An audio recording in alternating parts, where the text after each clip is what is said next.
Hi friends, आपका हार्दिक स्वागत है आपके अपने YouTube channel WiFi Maths by Dharmveer sir पर। जैसा कि आपको पता है कि हमने चैप्टर नंबर 8 को शुरू किया था, introduction of trigonometry class 10th के लिए, ठीक है, जिस पर 2 वीडियो ऑलरेडी हमारी अपलोड हो चुकी है। अगर आपने वो नहीं देखी है तो इस वीडियो के डिस्क्रिप्शन में उसका लिंक मिल जाएगा, आप जाकर के देख सकते हैं, ठीक है। और उनमें हमने क्वेश्चन नंबर 8 तक कंप्लीट कर लिया था, क्वेश्चन नंबर 8 तक कवर कर लिया था एक्सरसाइज 8.1 को। तो देखते हैं क्वेश्चन नंबर 9 से चलते हैं board.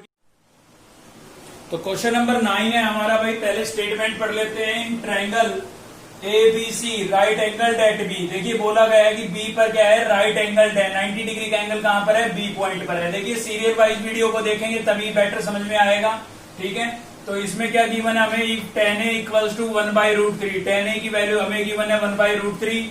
Find the value of, तो आपको इसकी वैल्यू फाइंड आउट करनी है, ठीक है। क्वेश्चन नंबर 9 के अंदर डबल पार्ट है, जिसमें से एक पार्ट मैं आपको समझा रहा हूं, सेकंड पार्ट आपको सेम इसी तरीके से करना है। दोनों में केवल एक थोड़ा सा डिफरेंस है, वो डिफरेंस ये है कि इसमें यहाँ पर प्लस है और उसमें यहाँ पर माइनस है, ठीक है। तो वो आपको खुद से कर लेना है, कोई दिक्कत नहीं है, ये समझ में आ जाएगा तो वो आप कर सकते हैं। तो देखिए सबसे पहले तो हम लिख देते हैं गिवन। हमें गिवन क्या है भाई, यहाँ पर हमें यहाँ पर गिवन है tan A की वैल्यू, ठीक है। tan A की वैल्यू हमें क्या गिवन है, 1/√3, ठीक है भाई। और साथ ही हमें यहां पर गिवन है कि राइट एंगल्ड है बी पर, ठीक है। तो राइट एंगल्ड एट बी, मतलब जो बी एंगल है वो आपका कितने डिग्री का होगा, 90 डिग्री का होगा, ठीक है।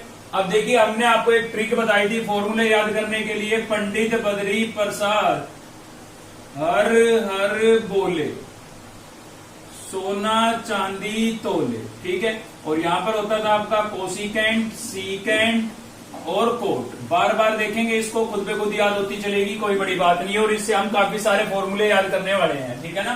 तो देखिए फिलहाल हमें tan A की वैल्यू गिवन है। tan A की वैल्यू हमें क्या गिवन है भाई, 1/√3 गिवन है ना। और वैसे tan का फॉर्मूला होता क्या है, तो tan का जो फॉर्मूला होता है आपका, tan का फॉर्मूला होता है P/B, परपेंडिकुलर अपॉन बेस, ठीक है। तो यहां पर लिख देता हूं मैं P/B। अब देखिए P की वैल्यू कितनी होगी 1 और B की वैल्यू कितनी होगी √3। लेकिन इस ट्रायंगल के अंदर पहले हमें ये पता करना है कि हमारा बेस कौन सा है। तो बेस के लिए मैंने आपको बताया था कि जिस लाइन पर एक 90 डिग्री का एंगल और एक एक्यूट एंगल होगा वो आपका बेस होगा। तो देखिए 90 का एंगल तो यहां पर है, ये इस पर भी है और इस पर भी है, दोनों का कॉमन है। तो गिवन एक्यूट एंगल क्या कहां से पता लगेगा, यहां से पता लगेगा। क्या लिखा हुआ है, ए। तो एक्यूट एंगल जो आपको गिवन है वो ए गिवन है, क्लियर है। तो ये आपका हो गया बेस और ये बेस हो गया, तो ये क्या होगा, परपेंडिकुलर, क्योंकि बेस के साथ जो 90 डिग्री का लाइन एंगल बनाती है जो लाइन, वो आपका परपेंडिकुलर होता है। और 90 के सामने वाला क्या होता है, हाइपोटेन्यूज होता है, ठीक है। तो परपेंडिकुलर कितना हो गया आपका 1, यानी कि इसकी वैल्यू तो कितनी हो गई भाई, 1 हो गई है, ठीक है। और बेस कितना हो गया है, √3, क्लियर है यहां तक। अब देखिए इस ट्रायंगल की 2 साइडें आपके पास आ चुकी है और थर्ड साइड, तीसरी साइड निकालने के लिए हम क्या यूज करते हैं, पाइथागोरस थ्योरम यूज करते हैं। तो यूजिंग पाइथागोरस थ्योरम, ठीक है, पाइथागोरस थ्योरम का यूज कर रहे हैं। आपको याद होनी चाहिए थ्योरम क्या थी हमारी, hypotenuse square equals to base square plus perpendicular square भाई। तो h की वैल्यू हमें गिवन नहीं है, निकालनी है। तो h का नाम लिख देते हैं। h क्या है आपका, ये वाला है ना, इसका नाम क्या होगा, AC। तो यहाँ पर h की जगह मैं लिख देता हूँ AC और इसका क्या कर देता हूँ भाई, स्क्वायर इक्वल्स टू b यानी कि बेस। और बेस की वैल्यू आपको कितनी गिवन है, √3। तो b की वैल्यू रख देता हूँ मैं √3 और इसका स्क्वायर था तो इसका भी स्क्वायर कर देता हूँ। p फॉर परपेंडिकुलर, परपेंडिकुलर ये था ना, तो परपेंडिकुलर की वैल्यू कितनी थी 1 और इसका भी क्या कर देता हूँ, स्क्वायर। देखिए किसी भी ट्रायंगल में आपको बेस पहचानना जरूर आना चाहिए, वरना क्वेश्चन में गड़बड़ आएगी, आंसर गड़बड़ आएगा आपका, ठीक है ना। तो बेस पहचानना जरूर आना चाहिए। और बेस के लिए मैंने बता दिया कि वो लाइन आपका बेस होगी जिस पर एक 90 डिग्री का एंगल और एक गिवन एक्यूट एंगल होगा, ठीक है। चलिए इसको सिंप्लीफाई कर लेते हैं। यहाँ पर क्या हो जाएगा भाई, AC का स्क्वायर इक्वल्स टू √3 का स्क्वायर करेंगे, स्क्वायर से स्क्वायर रूट कैंसिल हो जाएगा, 3 बचेगा, प्लस 1 का स्क्वायर करेंगे, कितना आएगा 1। तो यहाँ पर हो गया हमारे पास AC का स्क्वायर इक्वल्स टू 3 + 1 कितना हो गया भाई 4, ठीक है। स्क्वायर इधर आएगा, किसमें चेंज हो जाएगा, रूट में। तो 4 का यहाँ पर हो गया स्क्वायर रूट, ये स्क्वायर इधर आएगा, स्क्वायर रूट के अंदर चेंज हो जाएगा। तो 4 का स्क्वायर रूट आपके पास कितना आ गया है, 2 आ गया है। तो AC की वैल्यू आपके पास कितनी आ गई भाई, 2। ठीक है। AC आपके पास कितना आ गया है, 2 आ गया है। क्लियर है, तीनों की तीनों साइडें आ गई है हमारी। अब हमें निकालना क्या था, हमें तो इसको सिंप्लीफाई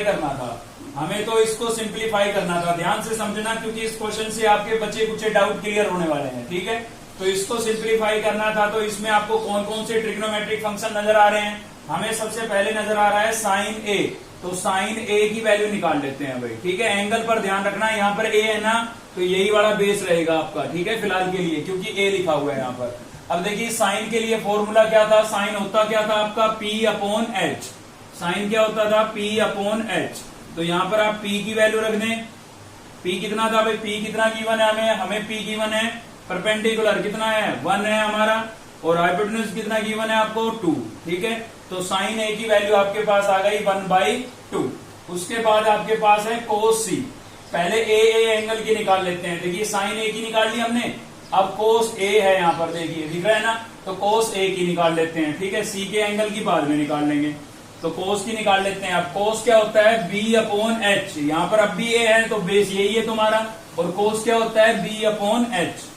कोस क्या होता है भाई B/H। ठीक है, तो B बेस आपको कितना गिवन है √3, और H हाइपोटेन्यूज कितना गिवन है 2।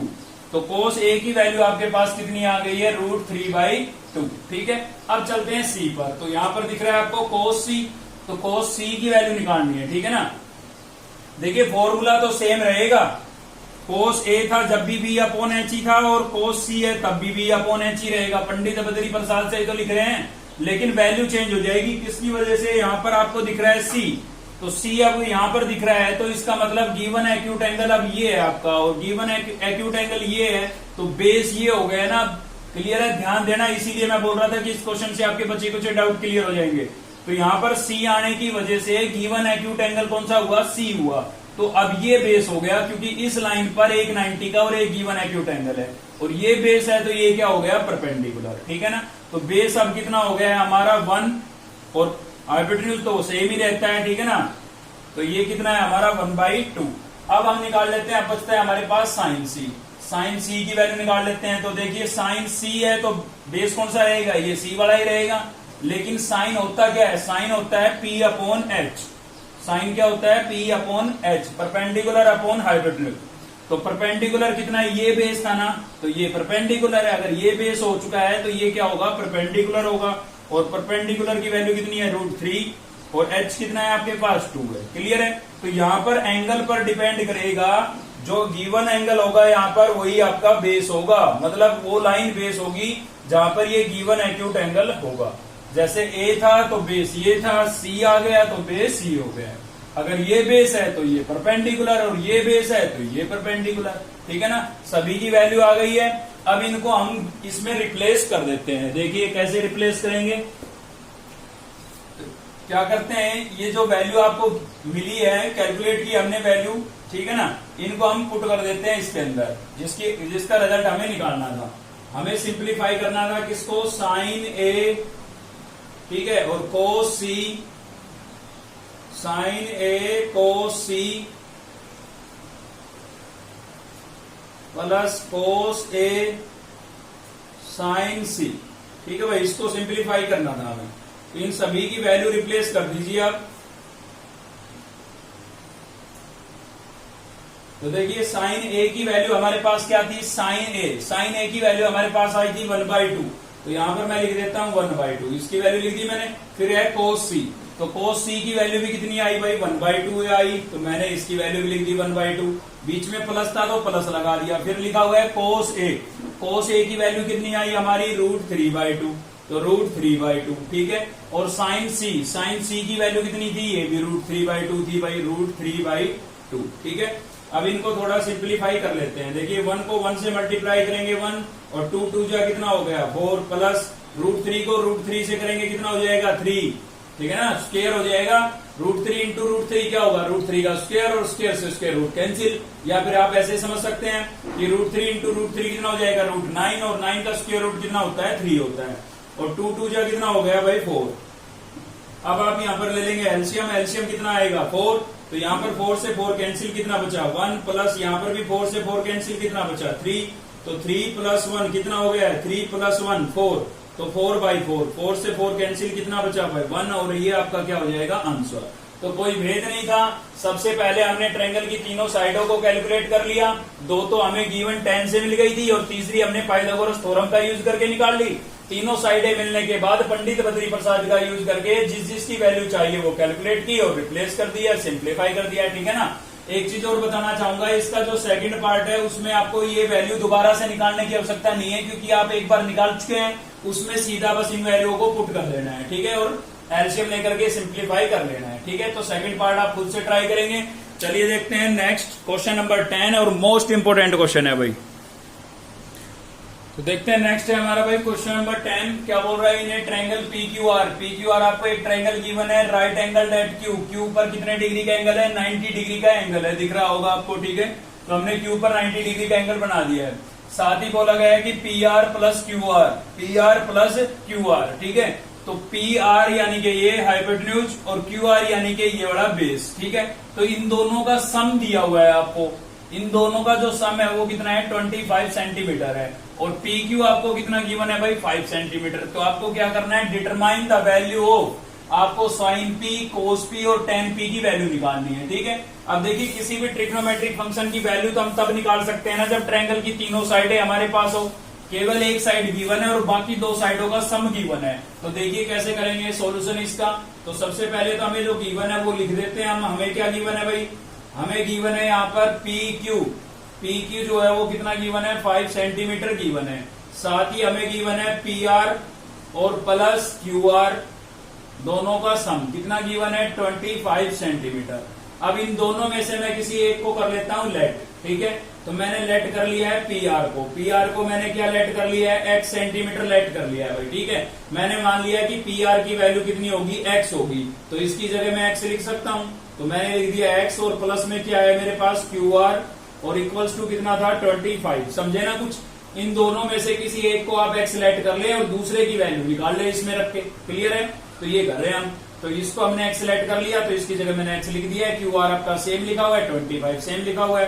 तो QR इक्वल्स टू क्या हो जाएगा, ये आपका 25 यहीं पर है, x इधर आएगा, किसका हो जाएगा माइनस का। तो QR की वैल्यू आपके पास क्या आ गई 25 माइनस x। परमानेंट नहीं आई है क्योंकि अभी हमें x की वैल्यू निकालनी पड़ेगी, तब हम यहाँ पर रिप्लेस करेंगे, तब फाइनल वैल्यू आएगी। पर कोई दिक्कत नहीं है, यहाँ पर लिख देते हैं हम PR हमारा कितना आ गया है x, ये PR है, इसको हमने x लेट किया है, और ये हमारे पास क्या आया भाई, ये आया 25 माइनस x, ठीक है, क्लियर है। अब मुझे यहां से x की वैल्यू निकालनी है, बताइए कैसे निकालूं, चलिए सोचिए। पता लग गया होगा, पाइथागोरस थ्योरम का यूज करेंगे। किसका यूज करेंगे भाई, पाइथागोरस थ्योरम का, ठीक है।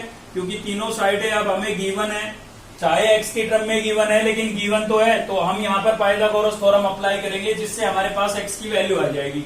तो यूजिंग पाइथागोरस थ्योरम, और पाइथागोरस थ्योरम क्या होती है, hypotenuse square equals to base square plus perpendicular square, ठीक है। तो हाइपोटेन्यूज की वैल्यू आपके पास कितनी है भाई, x है, तो मैंने यहाँ पर लिख दिया x और इसका स्क्वायर, बेस फिलहाल हम नीचे वाले को ही लेट करके चल रहे हैं। मैंने आपको बताया था कि जब आप पाइथागोरस थ्योरम अप्लाई करेंगे तो उस केस में आपको कंफ्यूज होने की जरूरत नहीं है कि किसको बेस लें, बस ये 90 के सामने वाला आपका हाइपोटेन्यूज होगा, बाकी इसको बेस लें या इसको बेस लें कोई फर्क नहीं पड़ता, किसमें, पाइथागोरस थ्योरम में। लेकिन जब ट्रिग्नोमेट्रिक फंक्शनों की वैल्यू निकालेंगे तो गिवन एक्यूट एंगल पर डिपेंड करेगा आपका बेस, वहां पर थोड़ा ध्यान रखना है बस, ठीक है ना।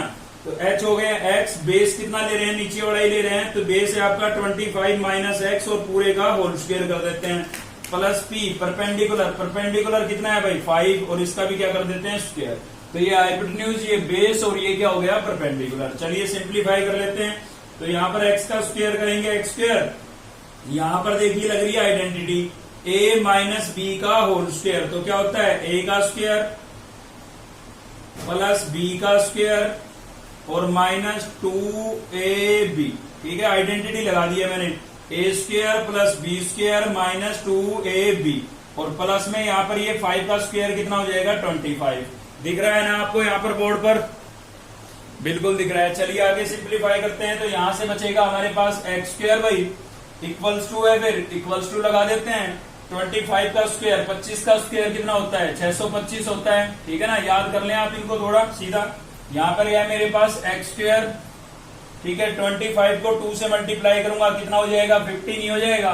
तो ये लिख दिया मैंने 50x, साथ में x था इसके, और प्लस में मेरे पास कितना था भाई 25। ठीक है। अब या तो उधर की टर्म को आप इधर ले आए या इस टर्म को उधर ले जाएं, तो उनको इधर ले आएंगे। पहले थोड़ा और सिंप्लीफाई कर लेते हैं। एक्स स्क्वायर, देखिए यहाँ पर प्लस का एक्स स्क्वायर है, मैं पहले लिख देता हूँ। फिर मेरे पास है माइनस का 50x, ठीक है।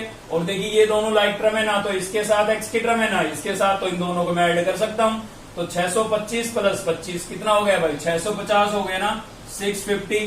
क्लियर है, तो ये हो गया है। चलिए अब इन टर्म को इधर ले आते हैं। तो यहाँ पर है एक्स स्क्वायर, ये एक्स स्क्वायर इधर आएगा माइनस का हो जाएगा, 50x इधर आएगा किसका हो जाएगा भाई प्लस का हो जाएगा, 650 इधर आएगा किसका हो जाएगा माइनस का हो जाएगा, और इक्वल्स टू आपके पास क्या बचा है 0। तो आप देख सकते हैं एक्स स्क्वायर से एक्स स्क्वायर क्या हो गया है कैंसिल। तो क्या बचा हमारे पास 50x इक्वल्स टू, इसको मैं वापस उधर भेज रहा हूँ क्योंकि मुझे तो x की वैल्यू निकालनी है ना, तो यहाँ पर मैं केवल x की टर्म को ही रखूंगा। ठीक है, आप पहले इसको यही छोड़ देते, केवल इन दोनों को इधर ले आते तो भी कोई दिक्कत नहीं थी। तो यहाँ से x की वैल्यू निकालनी है, तो क्या करूंगा भाई, ये आपका 50x के साथ हो रहा है मल्टीप्लाई, तो इधर आके क्या होगा डिवाइड। ठीक है, 0 से 0 कैंसिल हो जाएगी, 5 1 जा 5 और 5 3 जा 15। तो x इक्वल्स टू कितना आ गया है 13 सेंटीमीटर आ गया है। ठीक है, x की वैल्यू कितनी आ गई है 13। अब आपकी साइडें मिल चुकी हैं आपको, क्योंकि आपने PR को लेट किया था x, PR को हमने क्या लेट किया था भाई, PR को क्या लेट किया था x लेट किया था, देख सकते हैं आप। और x की वैल्यू आई 13, मतलब PR आपका आ गया 13 सेंटीमीटर। ठीक है, तो यहाँ पर मैं लिख देता हूँ x कितना आया है 13 सेंटीमीटर आया है। अब आपको x वैल्यू नहीं लेनी है, हाइपोटेन्यूज की कितनी लेनी है 13, क्योंकि आ चुकी है ना। और आपने QR को लेट किया था, QR को हमने क्या लेट किया था भाई, QR को हमने लेट किया था 25 माइनस x, और x की वैल्यू कितनी आई हमारे पास 13। तो यहाँ पर लिख देते हैं 13, 25 में से 13 माइनस करेंगे कितना आएगा 12 सेंटीमीटर। ठीक है, तो यहाँ पर मैंने x की वैल्यू रख दी है, तो मेरे पास किसकी वैल्यू आ गई है QR की आ गई है। तो यहाँ पर मैं लिख देता हूँ इसकी फाइनल वैल्यू कितनी आ गई है 12 सेंटीमीटर। अब ध्यान रखेंगे, ये तो आपका था ही गिवन, आपको हाइपोटेन्यूज आपको कितना लेना है 13 लेना है, और बेस कितना लेना है 12, क्योंकि इनकी वैल्यू हमने निकाल ली है। क्लियर है, चलिए अब निकालना है हमें साइन पी, कोस पी और टेन पी को, क्योंकि तीनों साइडें अब हमें गिवन हो चुकी है। तो अब आप इन ट्रिग्नोमेट्रिक फंक्शनों की वैल्यू आप निकाल सकते हैं। ठीक है, तो उसके लिए आपको जरूरत पड़ेगी पंडित बद्री प्रसाद की। पंडित बद्री प्रसाद हर हर बोले सोना चांदी तोले। ठीक है भाई, तो चलिए सबसे पहले आपका साइन पी, साइन पी। अब साइन के लिए फॉर्मूला क्या होता है P upon H, P upon H। अब देखिए पहले आपको बेस डिसाइड करना पड़ेगा, यहां पर लिखा है ना P, तो P है आपका, ये आपका एक्यूट एंगल हुआ गिवन। अब ये गिवन एक्यूट एंगल हुआ, ये 90 डिग्री का एंगल, तो ये क्या हुआ बेस, और बेस के साथ 90 का जो एंगल बना रही है ये क्या होगा परपेंडिकुलर, और 90 के सामने वाला तो आपका क्या होता है हाइपोटेन्यूज होता है। ठीक है, तो परपेंडिकुलर कितना हुआ भाई ये वाला होगा, और इसकी वैल्यू कितनी है 12 है, और हाइपोटेन्यूज कितना होगा, हाइपोटेन्यूज होगा आपका 13। तो साइन पी की वैल्यू हमारे पास कितनी आ गई है 12/13। नेक्स्ट हमें निकालना था कोस पी, तो कोस पी की वैल्यू निकाल लेते हैं। कोस होता क्या है हमारा, कोस होता है आपका बेस अपॉन हाइपोटेन्यूज। कोस क्या होता है बेस अपॉन हाइपोटेन्यूज। ठीक है, तो यहाँ पर अब भी P है, P वाला आपका क्या रहेगा बेस, जो एंगल में दिख रहा है ना वही आपका बेस रहेगा। तो बेस अब भी आपका यही है, ये परपेंडिकुलर और ये हाइपोटेन्यूज। ठीक है, तो बेस अब की बार कितना है, बेस हमारा है 5 और हाइपोटेन्यूज कितना है भाई 30। ये कोस P की वैल्यू आ गई। अब हमें निकालना है tan P, तो tan क्या होता है P upon B, perpendicular upon base. ठीक है, तो अब भी एंगल P है तो बेस यही रहेगा। ठीक है, और ये क्या रहेगा परपेंडिकुलर, तो परपेंडिकुलर कितना है 12 और बेस कितना है 5। ठीक है, तो ये तीनों आपके क्या हो जाएंगे आंसर हो जाएंगे। बहुत इंपॉर्टेंट क्वेश्चन था, कई बार पूछा जा चुका है एग्जाम के अंदर। थोड़ा सा ध्यान देना है आपको x की वैल्यू निकालने पर, क्योंकि ये तो नई चीज नहीं है, ये तो आप काफी क्वेश्चनों में कर चुके हैं। ठीक है, चलिए देखते हैं इस एक्सरसाइज का last question, question number 11। Sorry दोस्तों, वीडियो बंद हो गई थी और मुझे पता नहीं चला और मैं सोल्व करता रहा। चलिए कोई बात नहीं, आपके लिए मैं रिपीट करा देता हूँ। तो क्वेश्चन नंबर जो 11 है हमारा, उसमें हमें क्या करना है, state whether the following are true और फॉल्स। आपको ट्रू और फॉल्स बताना है। ठीक है, जस्टिफाई योर आंसर, और आपने आंसर का जस्टिफिकेशन भी देना है। तो देखिए जो फर्स्ट पार्ट है उसमें क्या बोला गया है, क्वेश्चन नंबर 11 का first part, the value of tan a is always less than 1। बोला गया है tan की जो वैल्यू होगी वो हमेशा 1 से क्या होगी लेस होगी। ठीक है, तो ये फॉल्स है। क्यों फॉल्स है, क्योंकि हमेशा tan की वैल्यू 1 से लेस नहीं होगी, क्योंकि tan की वैल्यू तो इनफाइनाइट तक होती है, 1 से तो बहुत ज्यादा बड़ी हो सकती है। ठीक है, चलिए इसको हम प्रूव करके दिखाएंगे। तो उसके लिए हमें कोई भी एक एग्जांपल ले लेना है, अपनी मर्जी से कोई भी एक राइट एंगल ट्रायंगल बना लेना आप यहाँ पर, ठीक है। एक 90 डिग्री का एंगल दिखा देंगे, बी पॉइंट पर 90 का दिखा दिया और इसमें ए लिखा है तो ए पर 90 का नहीं दिखाना है, बस ये आपको ध्यान रखना है, ठीक है ना, क्योंकि ये एक एक्यूट एंगल होता है। तो यहाँ पर लिख दिया है मैंने ए और ये आपका हो गया सी। अब मैंने जो बेस है उसको 5 ले लिया है, परपेंडिकुलर को 12 ले लिया है और हाइपोटेन्यूज को कितना लिया है 13। बस एक चीज का ध्यान रखना, हाइपोटेन्यूज जो है वो इन दोनों साइडों से ग्रेटर होना चाहिए, क्योंकि राइट एंगल ट्रायंगल की सबसे ग्रेटेस्ट लॉन्गेस्ट साइड जो होती है, लॉन्गेस्ट साइड जो होती है वो हाइपोटेन्यूज होती है। तो हाइपोटेन्यूज हमेशा बढ़ा लेना है बेस और परपेंडिकुलर से, बस इतना ध्यान रखना। वैल्यू कुछ भी ले सकते हो, कोई फर्क नहीं पड़ता है, ठीक है। तो tan a क्या होता है हमारा, पंडित बद्री प्रसाद में tan क्या होता है P/B, इसलिए मैंने लिख दिया tan P/B। अब P आपका परपेंडिकुलर कितना है भाई, परपेंडिकुलर है आपका 12, तो मैंने यहाँ पर लिख दिया 12 और बेस कितना है 5, तो मैंने लिख दिया 5। अब आप खुद देख सकते हैं कि ये जो वैल्यू है हमारी ये ग्रेटर देन 1 है, क्योंकि न्यूमिनेटर बड़ा है डेनोमिनेटर से, तो ये वैल्यू जो है ये 1 से ग्रेटर होगी। आप डिवाइड करके देख सकते हैं 1 पॉइंट समथिंग आएगा इसका, ये आएगा 1.4, ठीक है। 12 को 5 से डिवाइड करेंगे तो 1.4 आएगा, तो ग्रेटर हुई ना 1 से, यानी कि tan a की वैल्यू 1 से ग्रेटर भी हो सकती है, जबकि इसने बोला था कि ऑलवेज क्या होगी 1 से लेस होगी, तो इसलिए हमने बोल दिया था फॉल्स। ये जस्टिफिकेशन हो गया हमारे आंसर का, ठीक है। सेकंड पार्ट में क्या है भाई, हमारे पास सीकेंट a आपको गिवन है 12/5 for some value of angle a। आपको ये प्रूव बताना है, मतलब चेक करना है, आपको बताना है। इसने बोला है कि सीकेंट की वैल्यू अगर 12/5 है तो वहां पर एंगल a की कुछ वैल्यू होगी, तो ये ट्रू है या फॉल्स है, ठीक है। इसने बोला है कि होगी, तो ये ट्रू है। क्यों है ट्रू भाई, क्योंकि मुझे तो इसको देख के पता लग गया। कैसे पता लगा मेरे को, क्योंकि मुझे पता है भाई सीकेंट जो होता है, सीकेंट जो होता है वो क्या होता है आपका, पंडित बद्री प्रसाद में देख के बताएं आप, अब तक याद हो गया होगा। सीकेंट यहाँ बीच वाली लाइन में नीचे आता है, तो क्या होता है भाई H/B होता है, ठीक है ना, H/B। तो मुझे दिख गया, इसका मतलब भाई H/B होता है, तो बेस तो कितना है 5 है और हाइपोटेन्यूज कितना है 12, तो मुझे दिख रहा है भाई हाइपोटेन्यूज सबसे लॉन्गेस्ट साइड है, मतलब ग्रेटेस्ट साइड है, बेस से तो बड़ी है ना। परपेंडिकुलर तो अभी हमने कैलकुलेट किया नहीं है, वैसे हम परपेंडिकुलर कैलकुलेट करेंगे तो वो भी लेस ही आएगा, ठीक है। तो मुझे तो इसको देख के पता लग गया था, आपको नहीं लगा कोई दिक्कत नहीं है, पाइथागोरस थ्योरम लगाते हैं, चलिए। तो ये ट्रू ही आएगा। तो यहाँ पर आपको हाइपोटेन्यूज तो मिल गया है 12 और बेस कितना मिल गया है 5, हाइपोटेन्यूज 12 और बेस 5, ठीक है। पाइथागोरस थ्योरम का यूज करके हम परपेंडिकुलर निकाल के देखते हैं। अगर सबसे लॉन्गेस्ट साइड हमारी हाइपोटेन्यूज हुई तो इसका मतलब ये होगा कि ये जो वैल्यू है ये पॉसिबल है। या फिर दूसरा आप ऐसे भी समझ सकते हैं कि जो आपको पता है भाई किसी भी चीज की लेंथ, चाहे वो बेस हो, चाहे हाइपोटेन्यूज हो, चाहे परपेंडिकुलर हो, सभी की जो लेंथ होती है वो हमेशा लेंथ हर चीज की पॉजिटिव होती है, चाहे वो कुछ भी हो, ठीक है ना। तो हम क्या करेंगे, अपना परपेंडिकुलर निकाल के देखेंगे, अगर इसकी वैल्यू पॉजिटिव आई तो पॉसिबल है और पॉजिटिव नहीं आई तो पॉसिबल नहीं है, ठीक है ना। तो चलिए देखते हैं। हाइपोटेन्यूज आपको गिवन है 12, बेस हो गया 5, पाइथागोरस थ्योरम लगा रहे हैं। Hypotenuse square equals to base square plus perpendicular square, तो h की वैल्यू 12, b की 5 और p हमें निकालना है, ठीक है भाई। 12 का स्क्वायर 144, 5 का स्क्वायर 25 और p का स्क्वायर क्या हो जाएगा p स्क्वायर। तो 144 में से 25 को माइनस कर देंगे, कितना बचेगा 119, p स्क्वायर। स्क्वायर को इधर भेजेंगे, रूट में चेंज हो जाएगा, ठीक है। चाहे इसका परफेक्ट स्क्वायर रूट नहीं है, लेकिन इसका जब आप स्क्वायर रूट निकालेंगे तो वैल्यू तो कैसी आएगी, पॉजिटिव ही आएगी। पॉजिटिव आ रही है, इसका मतलब ये पॉसिबल है, और पॉसिबल है तो हम क्या लिख देंगे, ट्रू लिख देंगे, ठीक है। चलिए देखते हैं नेक्स्ट इसका थर्ड पार्ट। तो नेक्स्ट है भाई थर्ड पार्ट हमारा। देखिए थर्ड पार्ट में क्या बोला गया है कि cos A is the abbreviation used for cosecant of angle A।